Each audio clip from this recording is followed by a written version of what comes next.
2021년 1월 15일 금요일에 하나님 앞에 올려드렸습니다. 다 같이 자리를 정돈하고 마음을 들여서 하나님께 예배하도록 하겠습니다. 찬송 부르도록 하겠습니다.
전능하사 천지를 만드신 하나님 아버지를 내가 믿사오며 그 외아들 우리 주 예수 그리스도를 믿사오니 이는 성령으로 잉태하사 궁정이와 바리에 선나시고 본디오 빌라도에게 고난받아서 십자가에 못 박혀 주시고 장사한 지 사흘 만에 죽은 자 가운데서 다시 살아나시며 하늘에 오르사 전능하신 하나님 우편에 앉아 계시다가 저리로서 산자와 중자를 심판하러 오시리라. 성령을 믿사오며 거룩한 공예와 성도와 서로 통하는 것과 죄를 사하여 주신 것과 몸이 다해 사는 것과 영원히 사는 것을 믿사옵나이다. 아멘. 참 좋으신 하나님 아버지, 이 예배 가운데 하나님이 함께 하심을 의식하고 하나님께 예배하는 귀한 예배의 시간이 될 수 있도록 주님께 역사해 주시길 간절히 원하오며 기하오신 예수님의 이름으로 축복하며 기도드리옵나이다. 복음성경 한국 부르심에 하나님 말씀 나누도록 하겠습니다.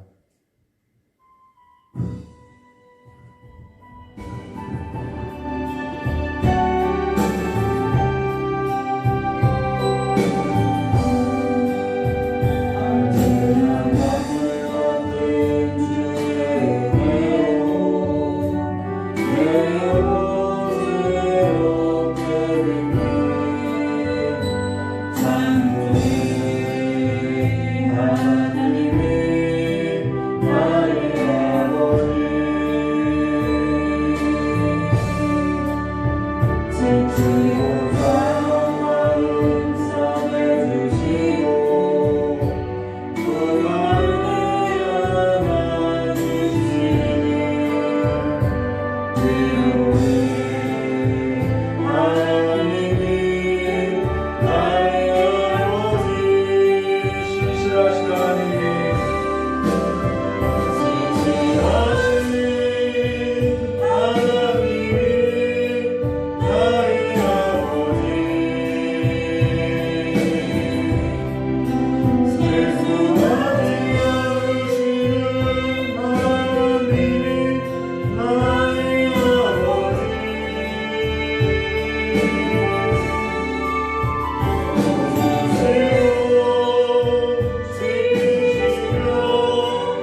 20장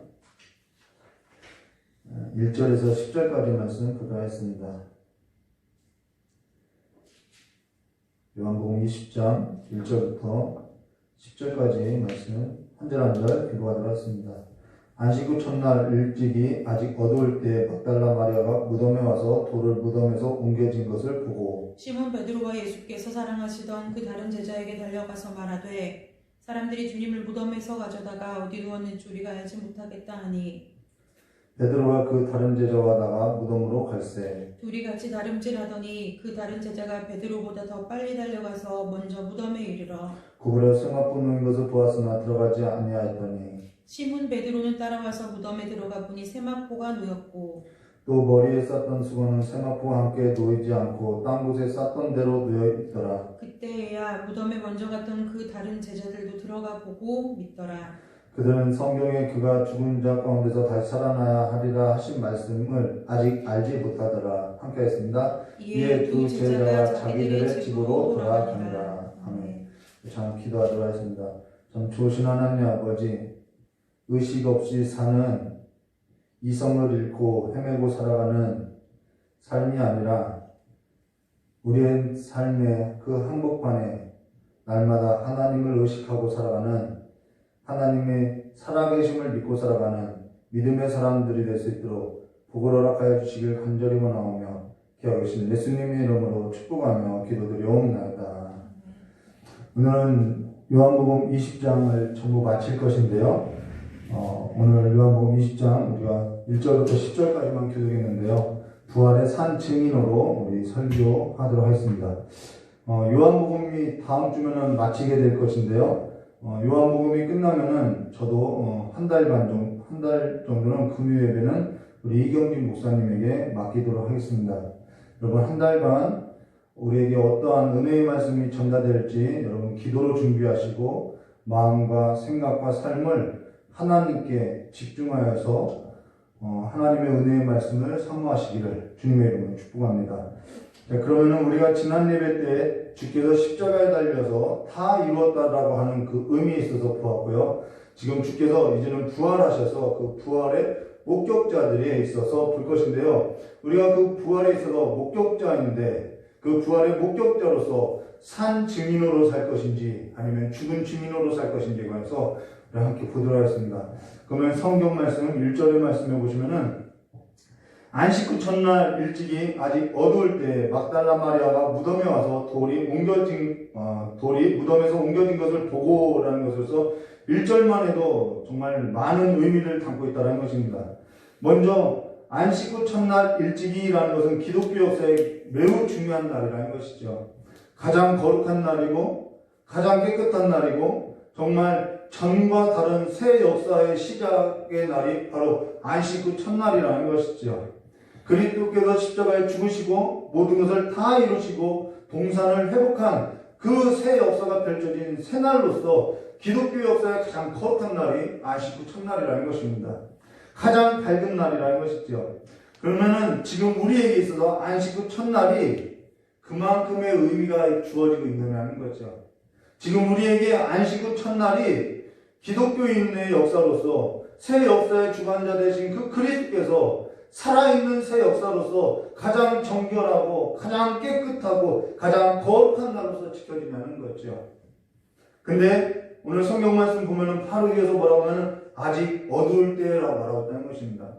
안식 후 첫날이라는 것은 가장 밝은 날인데 가장 아직은 어둡다라고 말하고 있다는 것이죠. 이것은 물리적인 시간과 공간이 어두울 때가 아니냐라고 말할 수도 있겠지만은 근데 그런 의미로서 지금 성경을 기록한 것이 아니라 예수께서 십자가에서 죽고 모든 것을 다 이루시고 우리에게 잃었던 동산을 회복하고 나서 다시 살아난 부활의 첫날이고 새 역사의 첫날인데 그날이 밝아왔는데 아직 어두울 때임을 말해준다는 것입니다. 새 역사의 첫날에 대한 그 인식이 어둡다는 것을 말해줬다는 것이죠. 그리스도의 부활의 소식을 듣고도 예수께서 다시 살아났다는 그 소식을 듣고도 그 예수께서 다시 살아난 그 의식이 내 삶 가운데는 아직 어두움을 말해줬다는 것입니다. 이렇듯 영적인 맹인으로서 살아가고 있는 신앙의 형태를 말해줬다는 것이죠. 그들은 부활에 있어서 믿지 않았다는 것이 아니죠. 그들은 부활에 있어서 이미 예수님의 가르침을 받았던 자로서 우리도 부활에 대해서 믿는다라고 말했던 자들이라는 것입니다. 그런데 그들이 예수님의 그 부활에 있어서 그 부활이라는 것은 단지 예수가 부활한 사건에 지나지 않더라는 거죠. 예수님이 그냥 다시 살아난 사건에 지나지 않다라는 것입니다. 지금 부활의 현장 가운데 나온 사람도 부활에 있어서 믿었다고 했던 제자들이었다라는 것입니다. 근데 그들이 안식 후 첫날 일찍이 아직 어두울 때라는 것은 아직 그들의 의식 한복판에는 어둠이 짙게 짙어져 있음을 말해준다는 것이죠. 우리가 그것에 관해서 하나하나 이제는 보았는데요. 그러고 나서 막달라 마리아가 지금 무덤에 와서 돌이 무덤에서 옮겨진 것을 보고라고 하는 것으로서 여기 동사가 나오는데 이 보고라는 이 동사는요. 요한복음에서 굉장히 중요한 주제라는 것입니다. 그들이 알지 못하였더라. 그들이 보지 못하였더라. 그들이 듣지 못하였다. 이것은 요한복음의 굉장히 중요한 주제로서요. 요한복음 20장에 이 동사, 이 보다라는 동사만 계속해서 언급하고 있다는 것이죠. 그래서 이것이 요한복음 20장 24절과 29절에 가면은 디모드라는 그 불리우는 도마가 예수를 보지 않고 나는 믿지 않겠노라라고 그도 보지 않고는 믿지 않겠다라고 말하고 있다는 것이죠. 그래서 예수님께서는 결론에서 요한복음 20장에 그런 결론을 내죠. 보지 않고 믿는 것이 복되다라고 말하고 있다는 것입니다. 근데 요한복음 20장 1절과 18절은 막달라 마리아와 두 제자인 시몬 베드로와 예수께서 사랑하신 그 다른 제자를 언급하고 10절부터 23절은 다른 제자가 언급되고 있고 24절부터 29절은 그곳에 없었던 도마가 의심하고 있음을 말해줬다는 것입니다. 그래서 이 20장은 이 보다라는 동사와 매우 밀접한 관련이 있다는 것이죠. 그러면 우리가 여기서 잠깐 막달라 마리아가 누구인지에 관해서 조금 보면요. 성경에 6명의 마리아가 나오는데 어제 저도 그 지식 검색어에 검색을 하고 나서 좀 정리하게 되었는데요. 우선 막달라라는 것은 이름이 아니라 지명이라는 것입니다. 누가복음 7장 36절과 50절에 예수님께서 바리새인 집에 들어가서 앉아 계실 때 그 발 곁에 서서 눈물을 흘리고 그 발을 적시고 자기 머리털로 그 발에 입을 맞추고 향유를 붓던 여자는 베다니에 사는 마리아라는 거예요. 그런데 이 지금 우리가 성경에 나오는 그 막달라 마리아는 베다니 마리아가 아니라 막달라 지방에 사는 마리아라는 것입니다. 그래서 서로 다른 마리아라는 것이죠.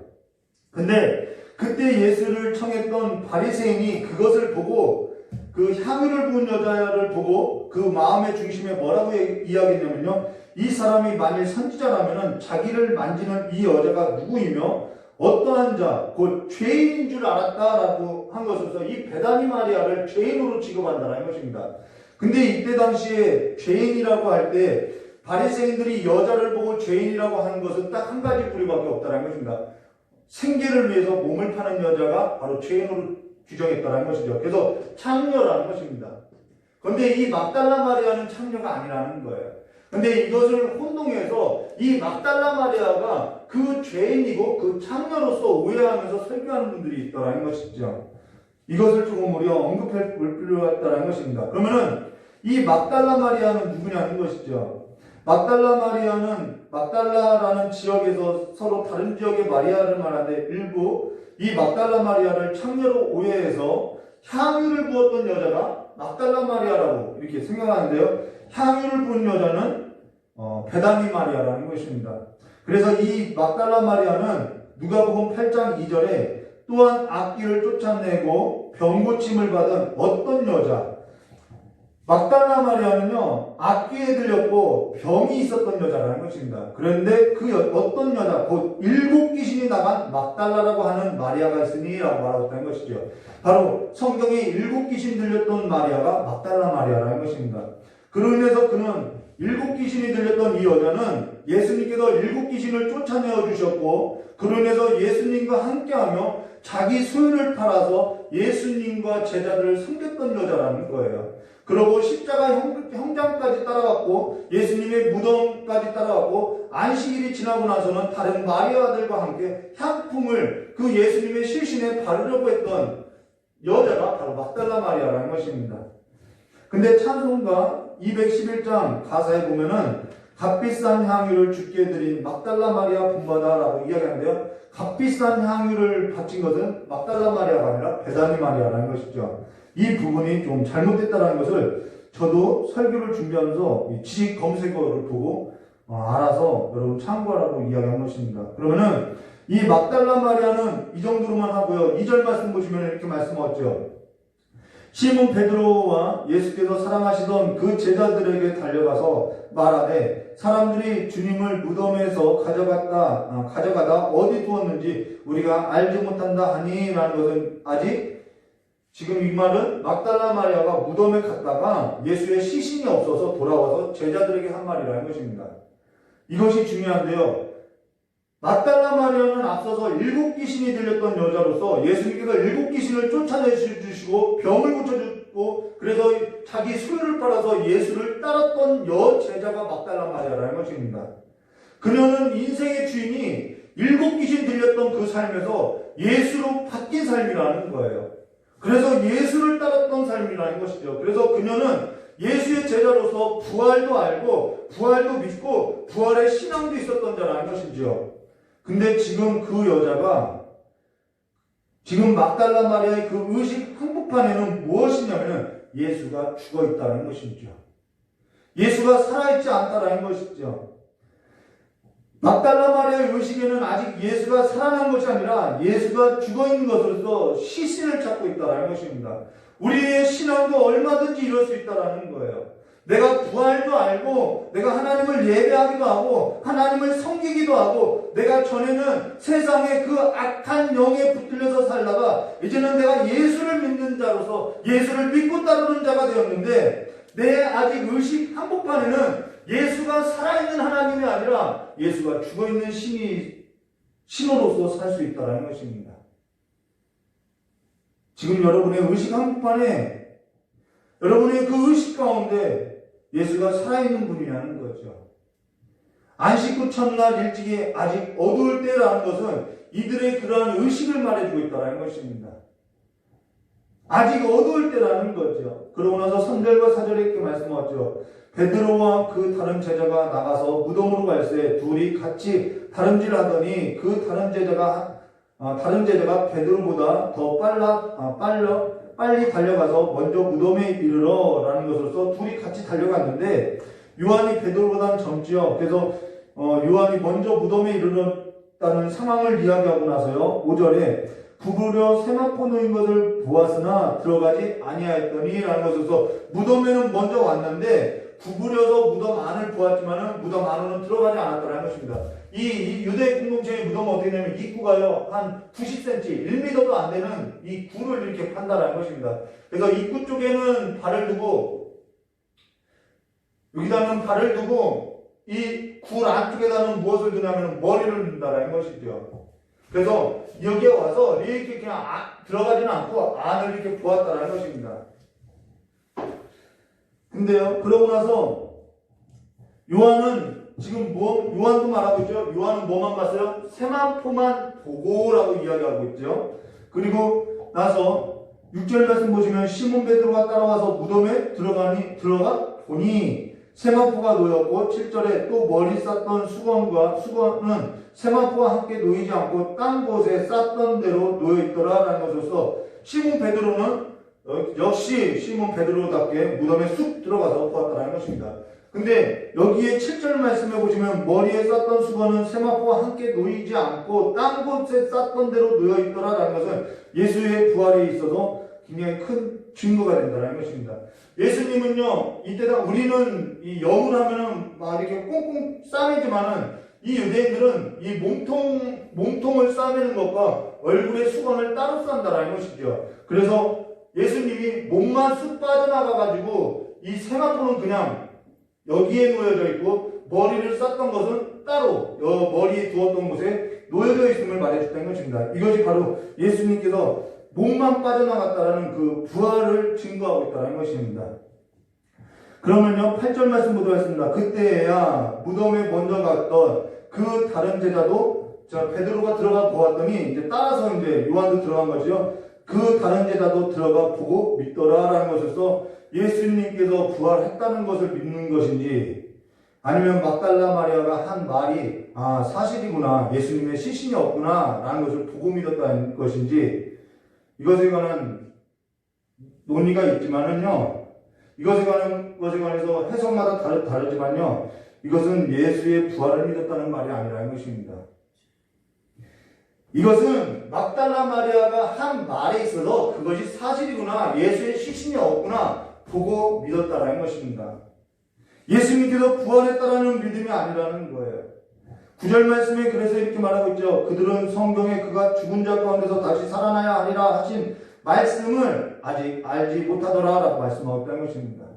그들은 부활에 있어서 보고 믿었다는 말이 아니라 단지 막달라 마리아가 한 말이 사실이구나 라고 했다라는 것이죠. 그러고 나서 그들은 10절에 이렇게 말하고 있죠. 이에 두 제자가 자기 집으로 돌아가리라 라는 것에서 사실만 확인하고 자기 집으로 돌아갔다라는 것입니다. 그리고 나서 11절에 이렇게 말하고 있죠. 막달라는 무덤 밖에 서서 울고 있더니 울면서 구부려 무덤 안을 들여다보았더라 라는 것에서 울면서 무덤 안을 남아서 막달라 마리아는 들여다보았다라는 것입니다. 근데 그녀가 무덤 안을 본 까닭은 무엇이냐는 거예요. 예수님의 시신이 없고 예수님께서 부활하셔서 정말 예수님께서 부활하셨는가 하고 본 것이 아니라는 것이죠. 그 다음 절 말씀 보시면 12절과 13절에 흰옷을 입은 천사가 예수의 시체 누웠던 곳에 하나는 머리편에 하나는 발편에 앉았더라. 천사들이 이르되 여자여 어찌하여 우느냐라고 할 때 이 막달라 마리아가요, 사람들이 내 주님을 옮겨다가 어디 두었는지 내가 알지 못함이라라는 것에서 여전히 막달라 마리아는 예수의 시신이 어디에 있는지 알지 못해서 울었다라는 것입니다.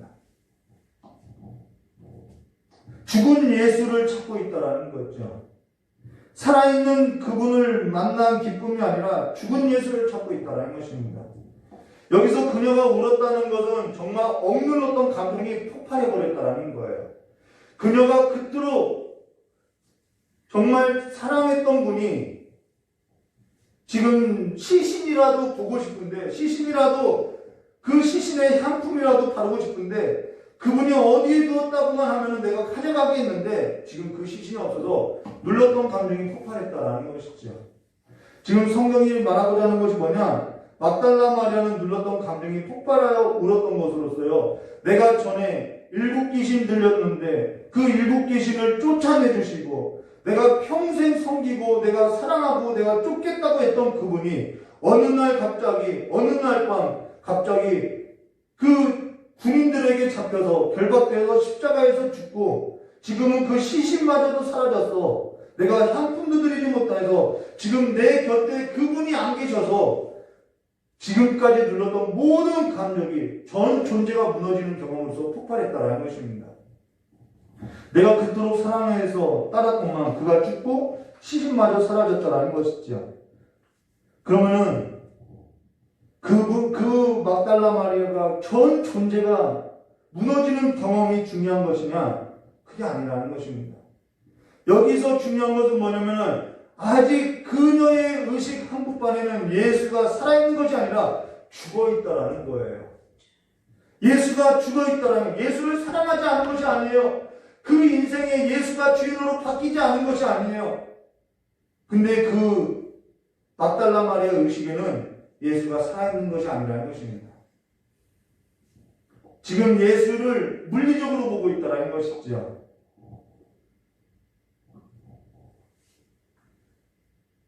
그 히브리서 성경 구절에 그런 말씀 있죠. 하나님께 나아가는 자는, 그렇죠? 믿음이 없이 뭐죠? 갑자기 생각 안 나서 그런데 하나님께 나아가는 자는 그가 살아계심과 그가 상주심을 이심을 믿어야 할지라라고 말하고 있죠. 그가 살아계심을 지금 믿지 못하고 있음을 말했다는 것입니다. 그 여자의 한복판에는요, 아직 죽어있는 하나님이라는 것이죠.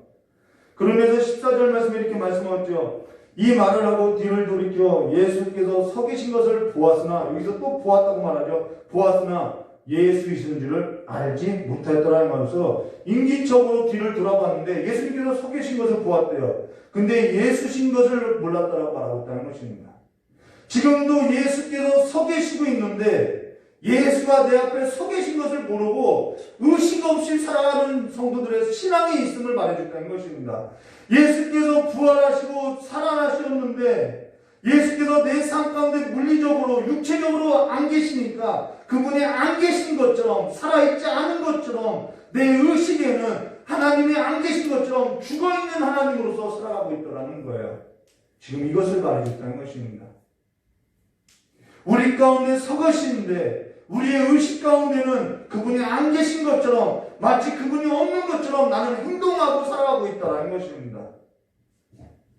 그래서 예수가 내 앞에 보이지 않으니까 살아계시지 않은 분이니까 나는 그냥 세속적인 모습으로서 살아가고 있더라는 것이죠. 지금 예수가 서 계신 것을 보고도 예수신 줄 알지 못하고 부활의 주가 아닌 예수로 믿고 죽어있는 예수로 살아가는 제자들이 있었고 성도들이 있었음을 말해줬다는 것입니다. 이 글은 지금 사도 요한이요, 예수님께서 부활하시고 나서 50년, 60년이 지나서 교회의 성도들에게 했던 말이라는 거예요. 그 교회의 성도들 가운데, 제자들 가운데 아직도 이렇게 어두운 의식을 갖고 살아가는 성도들이 있었음을 말해줬다는 것입니다.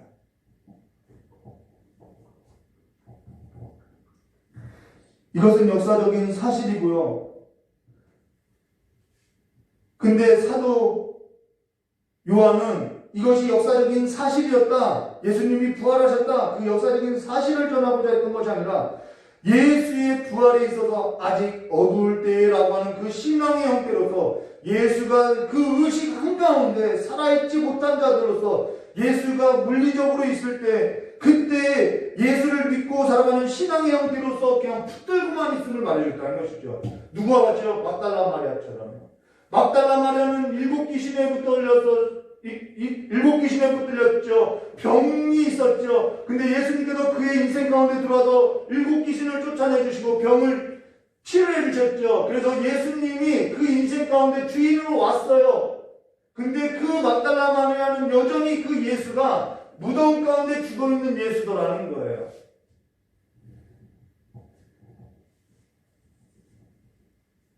내 곁에 지금 살아있지 않으니까 울고 있더라는 것이죠. 이러한 신앙의 형태가 지금 교회 가운데, 성도 가운데 있다는 것입니다.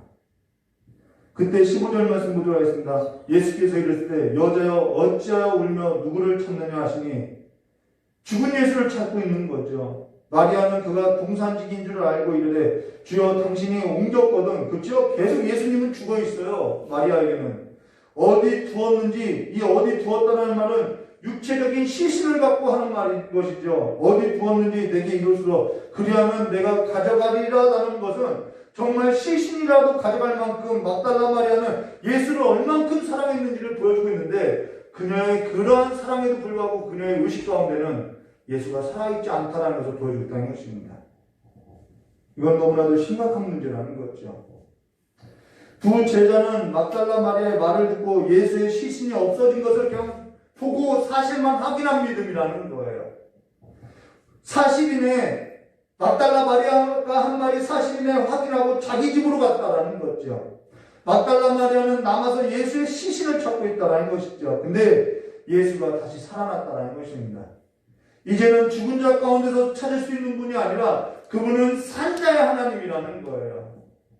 지금 우리가 예수를 죽은 자 가운데서 찾고 다니는 신앙이 되어서는 안 된다는 것이죠. 그분은 만유이시며 만유 가운데 살아계시는 하나님이시라는 것입니다. 그러면서 11절에 이렇게 말씀하죠. 예수께서 마리아야 하시거늘 마리아가 돌이켜 히브리 말로 라보니 하니 이는 선생님이라는 말이더라라는 것을 말해주고 있는데요. 예수님께서는 마리아에게 마리아야 라고 불렀던 것은요, 정말 그를 사람으로서 정말 인격적으로 그녀의 이름을 불러줬다는 것이죠. 그 예수님이 자기 양의 이름을 부른다라고 말씀한 것처럼, 그러면 그가 살아날 거라고 말했던 것처럼 정말 마리아야라고 불러주고 있는 것은 정말 인간적으로 인격적으로 접근했다라는 것입니다. 근데요, 마리아는 어떻게 접근했냐면요, 이렇게 말하고 있죠. 마리아는 그가 동산직인 줄 알고 동산직이로 접근해서 선생님이라고 불렀다라는 것입니다. 그러고 나서 17절에 뭐라고 하죠? 예수께서 이르시되 나를 붙들지 말라. 내가 아직 아버지께로 올라가지 아니하니라. 너는 내 형제에게 가서 이르되 내가 내 아버지 곧 너희 아버지 내 하나님 곧 너희 하나님에게로 올라간다 하라 하시니라고 말을 했는데요.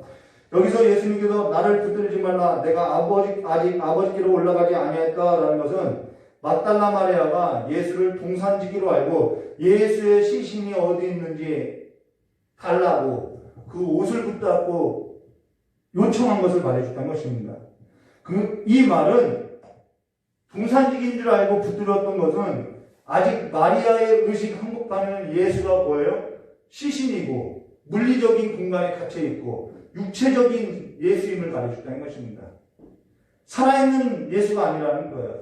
부활하신 그리스도가 아닌 전에 내게 7 귀신을 쫓아내주시고 그렇게 내게 은혜를 베푸시는 고마우신 분으로서 지금 무덤에 죽어있는 것으로서 물리적이고 육체적으로 붙들고 있는 것으로서 그녀의 의식 한가운데는 아직 예수가 살아있는 분이 아니라는 것이죠. 그러면서 나를 붙들지 말라라고 예수님께서 말씀하신 것은 나는 옆에 가까이 두지 못하고 물리적이고 육체로서 가까이 느끼지 못한다고 생각하는 그러한 예수가 아니다라는 것을 말해줬다는 것입니다. 여기 예수님께서 아버지께서 명한 구원의 아버지께 간다는 것은 구원을 성취하셨고 구원을 완성하러 가야 한다라는 말을 하는 것인데요. 그러고 나서 어떠한 일을 일어났냐면요. 18절에 이렇게 말씀하고 있죠. 막달라 마리아가 가서 제자들에게 내가 주를 보았다 하고 또 주께서 자기에게 이렇게 말씀하셨다 이러니라라는 것에서 여러분 다시 부활한 주님을 보고도 모든 사람이 믿지 못했다라는 것이죠. 그분이 어떠한 말을 한 그 말을 듣고 믿게 되었음을 말해줬다는 것입니다.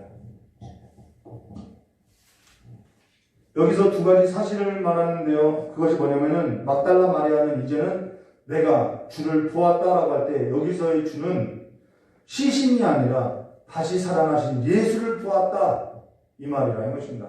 내가 부활의 주님을 보았다 이 말이라는 거예요. 그리고 또 하나는요. 주께서 내게 이렇게 말씀하셨다라고 하는 그 말씀이 있다라는 것입니다. 다시 살아나신 예수 그리스도께서 자기에게 한 말이 있다라는 거예요. 그게 뭐냐? 지금 방금 우리가 봤던 17절로요. 첫째는 나를 붙들지 말라. 내가 아버지께로 올라가지 아니하였노라라는 것과 둘째는 너는 내 형제에게로 가라라는 것과 셋째는 내가 내 아버지 곧 너희 아버지 내 하나님 곧 너희 하나님에게로 올라간다라는 것에서 이건 룻기의 그 룻이 당신의 어머님이 나의 어머니가 되고 당신의 하나님이 나의 하나님이 된다는 신앙 고백과도 같은 말이죠. 근데 여기서 예수님께서 하신 말씀이 첫 번째 뭐냐면 예수께서 다시 살아났다는 것이며 둘째는 가라는 것이며 셋째는 예수께서 하나님께로 올라갔다라는 것인데요. 그러면서 지금 막달라 마리아가 증인이 됐다라는 것입니다. 근데 그가 증인이 된 것을 성경 말해주는데 그가 예수의 증인으로 증거한 것이 뭐냐면은 예수가 다시 살아나셨고 예수가 지금 우리 곁에 육체로 있지 않지만은 그분이 가까이 계시지 않는 것이 아니라 지금 가까이 있고 그가 아버지께로 가신 것으로서 우리 또한 아버지 안에 있고 그가 하나님께로 간 것은 우리가 또한 하나님께로 갔음을 말해줬다는 것이죠. 이해되시나요? 지금 내 아버지가 곧 너희 아버지고 내 하나님이 곧 너희 하나님이라는 것은 예수님께서 하나님 아버지께로 갔다라는 것은 그것을 들었어요. 그러면은 이제는 막달라 마리아가 부활의 산증인이 됐다라는 것은 이제는 죽어서 내 가까이에 두지 못하는 그러한 분이 아니라 그분은 육체로 가까이 있지 않다고 해도 내 의식 한가운데는 항상 그분은 뭐 하는 거야? 아버지 안에 있고 우리도 그 아버지 안에 있고 그분은 나의 하나님이 되었으며 우리가 그분과 함께 지금 서 있다라는 그 의식 가운데 내가 살아났음을 말해줬다는 것입니다. 이 의식 한가운데 예수는 멀리 계신 것이 아니라 아버지 안에 있고 지금도 우리도 그 예수와 함께 아버지 안에 있다는 것으로서 하나님의 가족 공동체로서 내가 지금 아버지의 집에 있다는 것을 선포하고 살아가는 그 선포적인 삶이 하나님의 나라의 백성임을 말해준다는 것이죠. 그것이 성교적인 삶으로서 예수 그리스도 안에서 아버지 안에서 살아가는 삶을 나타내고 있다는 것입니다. 그래서 제자들에게도 내가 부활의 주님을 보았다. 내가 그분이 내 곁에 안 계신 것이 아니라 지금 그분이 아버지 안에 있는데 내가 그분과 함께 아버지 안에 있다라고 선포하고 있다는 것입니다.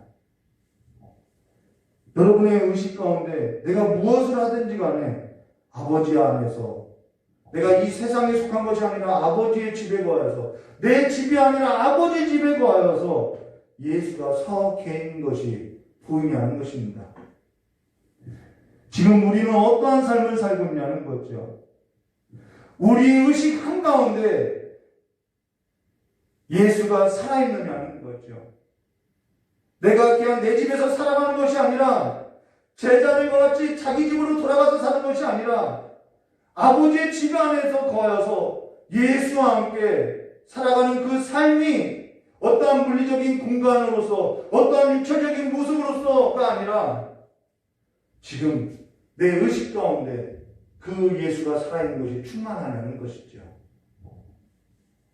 우리에게 있어서 예수는 물리적인 공간 안에 육체의 모습으로 서 있거나 죽어 있는 것이 아닌 아버지 안에 있으며 우리와 같이 우리 곁에 서 계신 것으로서 지금 우리가 아버지 안에 예수와 함께 서 있으며 단지 서 있기만 하는 것이 아니라 우리가 그분과 함께 다시 살아난 것으로서 우리의 의식 가운데 다시 살아난 것으로서 악한 마귀를 멸하며 죄와 사망의 권세를 깨뜨리며 죽은 자를 살리며 병든 자에게 손을 얹은 즉 나음을 받는 그 하나님의 새날에 있어서 선포하는 믿음의 삶이냐는 거죠.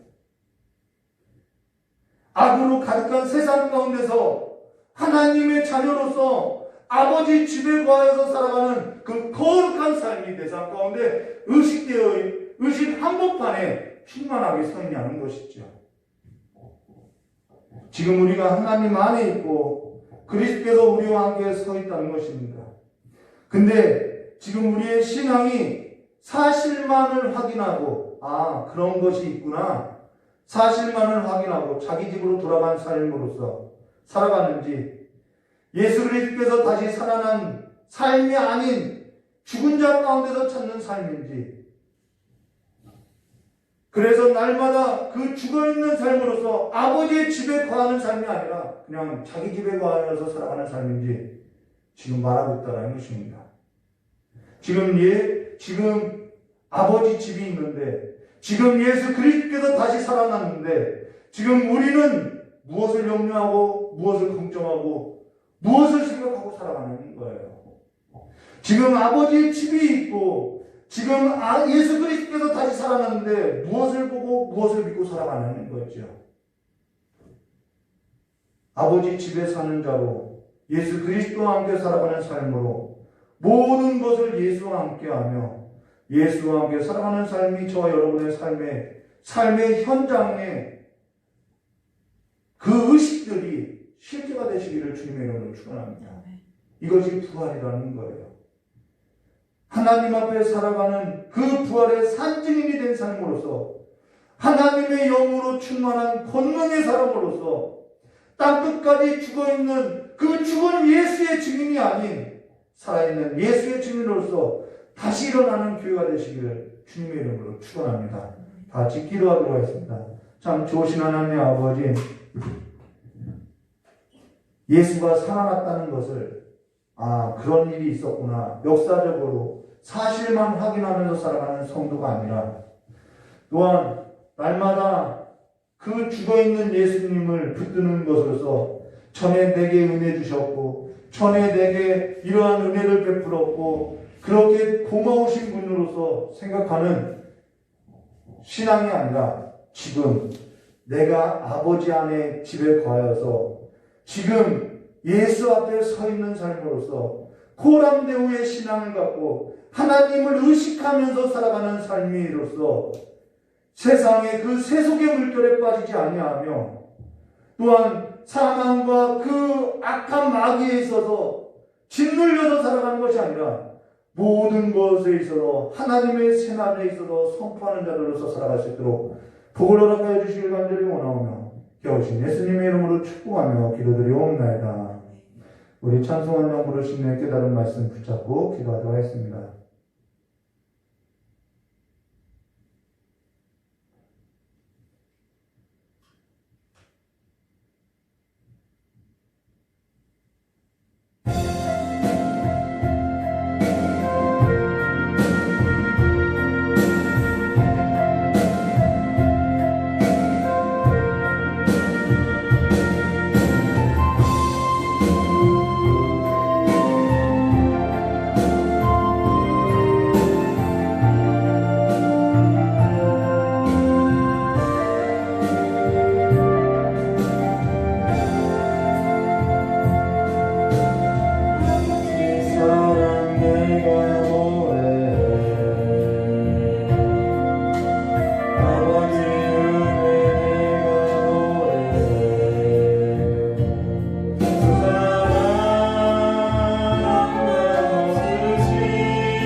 설교 중에 언급했던 히브리서 11장 6절 말씀, 믿음이 없이는 하나님을 기쁘시게 못하나니 하나님께 나아가는 자는 반드시 그가 살아계신 것과 또한 그가 자기 일을 찾는 자들에게 상 주심을 믿어야 할지니라 라고 말씀하셨습니다.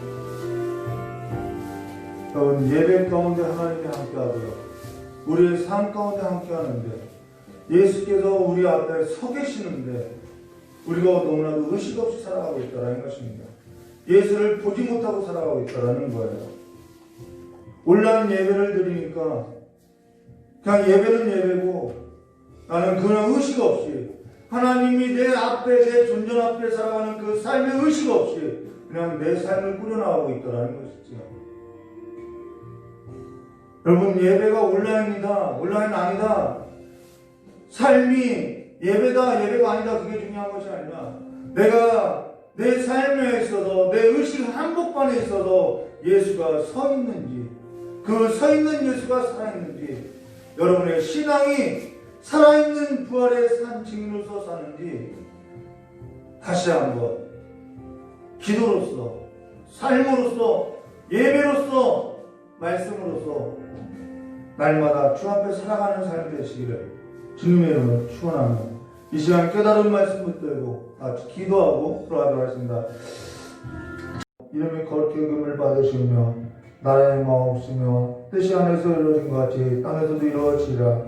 오늘 우리에게 일용할 양식을 주시고 우리가 우리의 책임자에 사준 것 같이 우리 죄를 사하여 주시고 우리를 시험에 들게 하지 마옵시며 다만 악에서 구하옵소서. 되게 나라와 권세 영광의 아버지께 영원히 있사옵나이다. 아멘.